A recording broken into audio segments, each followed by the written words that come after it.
De caminho para Jerusalém, passava Jesus pelo meio de Samaria e da Galileia. E ao entrar numa aldeia, saíram-lhe ao encontro 10 leprosos, que ficaram de longe, e lhe gritaram dizendo: Jesus, mestre, compadece-te de nós. E ao vê-los, disse-lhe Jesus: ide mostrai-vos aos sacerdotes. E aconteceu que, indo eles, foram purificados. E um dos 10, vendo que fora curado, voltou, dando glória a Deus em alta voz. E prostrou-se com o rosto em terra aos pés de Jesus, e agradecendo-lhe, e este era samaritano. Então Jesus lhe perguntou: não eram 10 os que foram curados? E onde estão os 9? Não houve, porventura, quem voltasse para dar glória a Deus, senão este estrangeiro? E disse-lhe: levanta-te e vai, a tua fé te salvou. Amém. Senhor, a minha oração nesse momento é que o Senhor venha falar conosco por meio da sua santa e bendita palavra, Pai. Deus, que possamos todos aqui ser edificados por Ti, possamos todos aqui, Senhor, ser consolados por Ti, possamos todos aqui, Senhor, entender a Tua palavra e ela faça sentido para nós, Pai. Senhor, usa a minha vida, em nome de Jesus, Pai. Usa a minha vida, em nome de Jesus. Amém. Meus irmãos, quando eu penso no reino de Deus, quando eu penso em Jesus, quando eu penso no Evangelho, quando eu penso no ministério dos apóstolos, quando eu penso no Novo Testamento, eu percebo que existe uma proposta para que nós, seres humanos, nós cristãos, de certa forma nos tornássemos em pessoas diferentes, diante de um sistema, em meio a um sistema, pessoas que pensassem ou viessem a pensar de forma diferente. E o cristianismo é esse movimento que surge, me parece, para se opor a um sistema e propor novas perspectivas relacionadas à fé e principalmente relacionado à vida. O cristianismo surge com esta ênfase, uma nova vida, um novo olhar sobre a vida. Só que o ponto de equilíbrio do cristianismo é justamente o próprio Cristo com seus princípios e seus mandamentos. O ponto de equilíbrio dessa proposta de nova vida é o próprio Cristo. Porque fundamentalmente as suas propostas e a sua ideia passa por um dos principais temas do seu ministério, talvez. Amar a Deus e ao próximo como a ti mesmo. Amar a Deus e o teu próximo como a ti mesmo. E ser cristão, então, é ser diferente. É assumir posições diferentes. E como eu disse, Jesus ele é um exemplo nesse sentido. Jesus ele se apresenta em muitos momentos como alguém que propõe ou traz ideias muito diferentes daquilo que as pessoas viviam. Exemplo, Evangelho de João, capítulo 4. Vai falar de um momento em que Jesus está caminhando com seus discípulos. E nessa caminhada ele tem sede, tem fome. Ele pede que seus discípulos vão providenciar comida. E ele encosta num poço, e nesse poço ele vai encontrar uma mulher samaritana.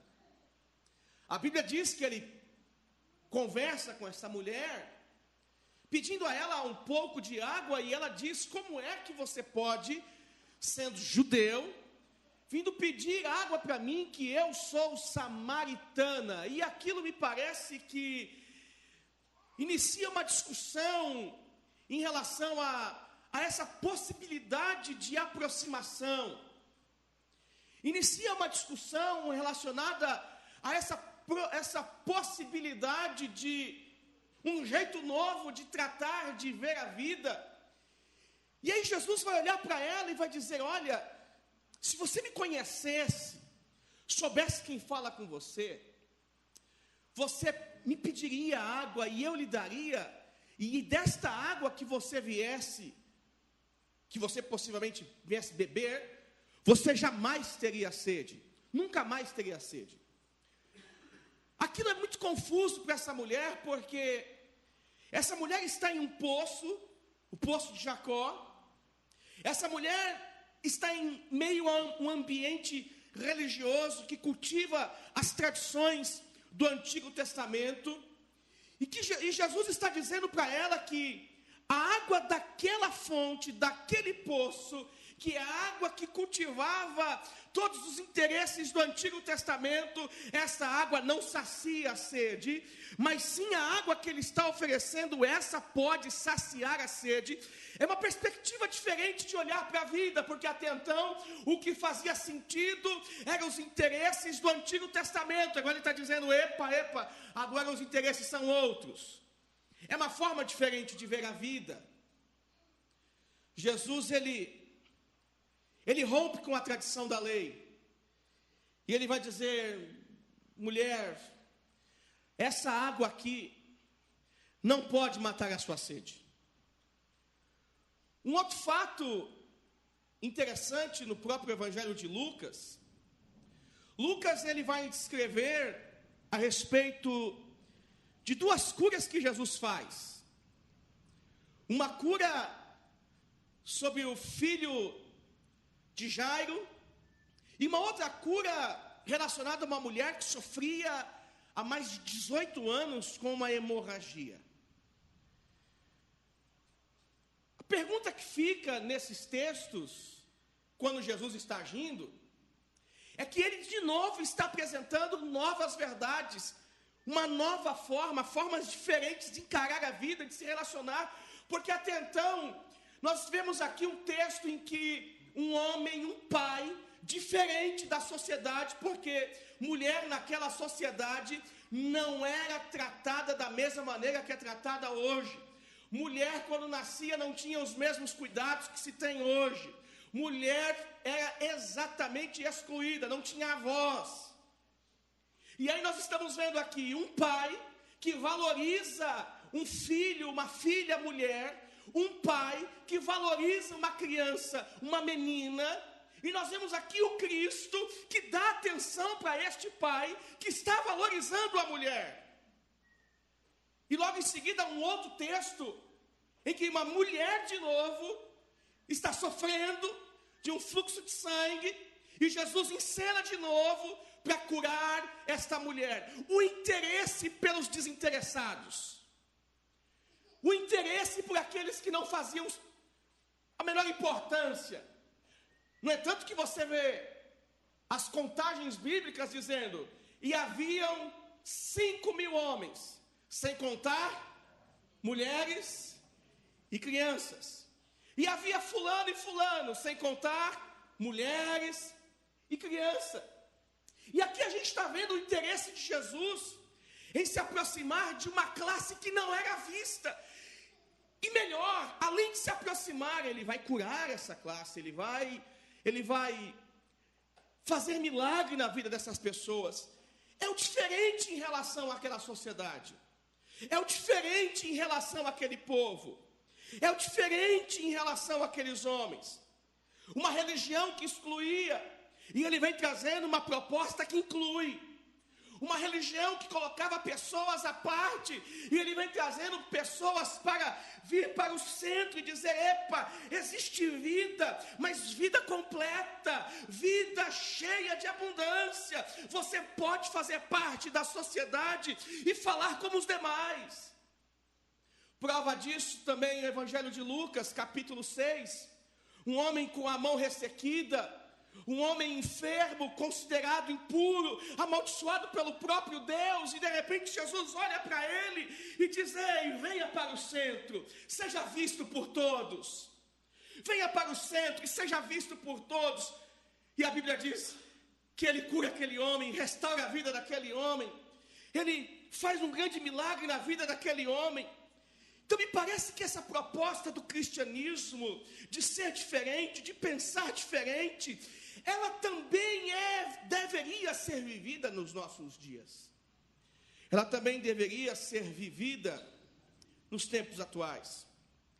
E veja só como Jesus é tão diferente, que o início do texto que nós lemos, no capítulo 17, ele vai dizer assim: e de caminho para Jerusalém, passava Jesus pelo meio de Samaria e da Galileia. Isso é um absurdo, Antônio Carlos. O que Jesus está fazendo aqui, de certa forma, é um absurdo. É justamente apresentando-se novamente como alguém diferente. Diferente porque nenhum judeu praticante das leis do judaísmo, em sã consciência, passaria pelo meio de Samaria, muito menos em lugares cheios de gente enferma e especificamente de lepra. Nenhum bom judeu faria isso. Não faria mesmo. Geralmente essas viagens, segundo a história, estes homens resolviam percorrer e dar uma volta, contornando Samaria e Judeia, do que passar pelo meio dela. E aqui nós temos o Cristo, o Jesus, que nos inspira a uma vida diferente. O texto em Lucas vai registrar isso. Jesus passava pelo meio de Samaria e da Galileia. Eu falei Judeia, era Galileia. E quando nós vemos o texto aqui, ele avançando, logo Jesus neste local, o verso 13 vai dizer assim: que ficaram de longe alguns leprosos e gritaram dizendo: Jesus, mestre, compadece-te de nós. Em outras traduções está escrito: tem misericórdia de nós. Jesus, mestre, compadece-te de nós, tem misericórdia de nós. Nós vemos aqui alguns homens, e não são somente esses que estão doentes, mas existem registros de outras pessoas com enfermidades graves nesse lugar. E estes homens olhando para o Cristo e pedindo a Ele misericórdia, compadece-te de nós. É como se eles estivessem dizendo: Cristo, que as cordas do seu coração entoem, elas entrem em sintonia com a nossa necessidade. Que as cordas do seu coração, ó Cristo, entrem em sintonia com as nossas vidas. Tem misericórdia de nós. E aqui não é só um pedido de cura, aqui não é só um pedido de milagre, aqui é um pedido de recomeço, aqui é um pedido para a vida, porque eles eram excluídos, leprosos. O Antônio Carlos orou aqui a respeito de lepra. Em algum momento de sua oração eu disse: Deus, obrigado, porque se eu precisava de um sinal, aqui estava o sinal do que eu deveria pregar hoje. E me parece que essa ideia de devolver as pessoas para a vida, ela se estabelece nesse momento. E Cristo olha para estes homens que estão pedindo misericórdia. Concede-nos a vida, concede-nos o direito de viver, concede-nos o direito de participar das mesmas coisas que os demais. O Cristo vai olhar para eles e vai dizer assim: ao vê-los, disse Jesus, ide mostrai aos sacerdotes. Aconteceu que indo eles foram purificados.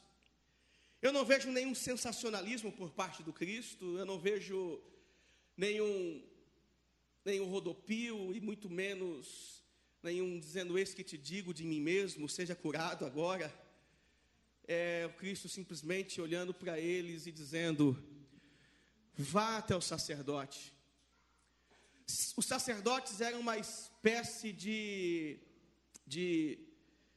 fiscais sanitários nesse momento, porque era eles que determinavam e diziam se alguém estava ou não, vigilantes sanitários, né? Vigilantes sanitários. Eram eles que diziam se a pessoa estava ou não com lepra, e também eram eles que diziam: opa, agora você foi curado, hein? Segue a vida.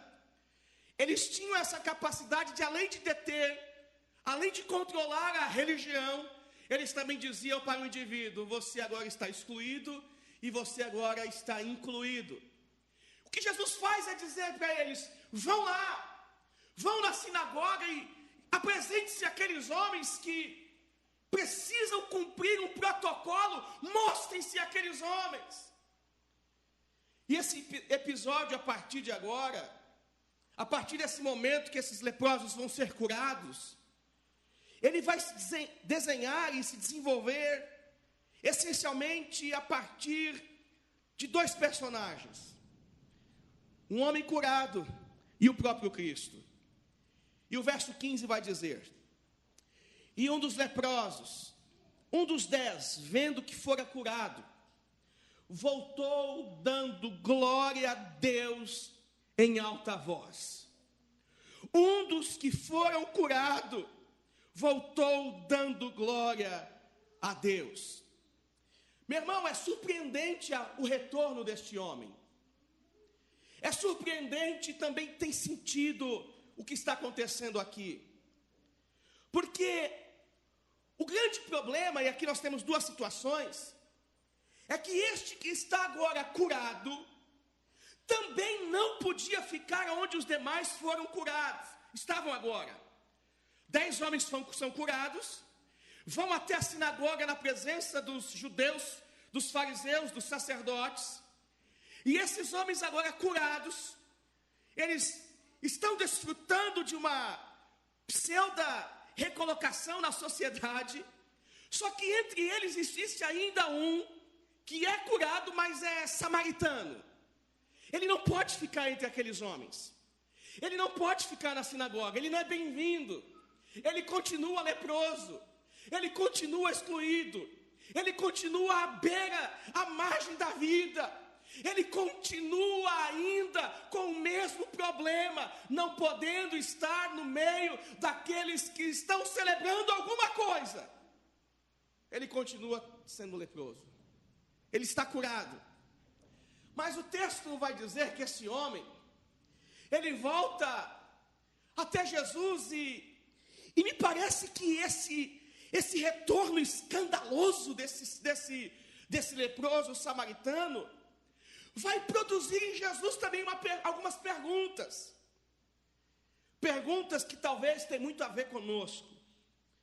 E ele vai dizer: então Jesus lhe perguntou: não eram 10 que foram curados?